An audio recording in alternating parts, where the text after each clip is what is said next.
పరమశివుడి యొక్క రూపం పాతాళం నుంచి ఆ పై వరకు నిండిపోతుంది. కింద ఎక్కడ వరకు ఉందో పైన ఎక్కడ వరకు ఉందో ఎవరికి తెలియదు.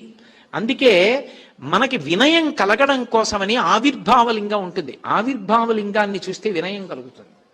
మీరు ఎప్పుడైనా ఆవిర్భావలింగం చూడాలంటే మీరు శ్రీకాళహస్తి దేవాలయంలో కనపడుతుంది. ఎందుకంటే తరచుగా వెడతారు కదా అందరూ, అందుకని నేను అది మనవి చేస్తున్నాను. శ్రీకాళహస్తి దేవాలయానికి ప్రదక్షిణం చేస్తున్నప్పుడు ఆలయం వెనక్కి వెడితే ఆలయం వెనక గోడ మీద ఉంటుంది. శివలింగాకృతి ఉండి మధ్యలో ఇలా చిరిగినట్టుగా ఉంటుంది. అందులో శివుడు సాకారంగా ఉంటాడు, కానీ పాదాలు కనపడవు. పాదాలు ఎక్కడున్నాయో తెలియదు. కింద తల కనపడదు. ఇక్కడి నుంచి ఈ పాదాల మంజీరం వరకు మాత్రం కనపడుతుంది. ఈ కింద ఒక పంది వెళ్ళిపోతూ కనపడుతుంది, పైన ఒక హంస వెడుతూ కనపడుతుంది. ఏమిటో తెలుసా దాని అర్థం?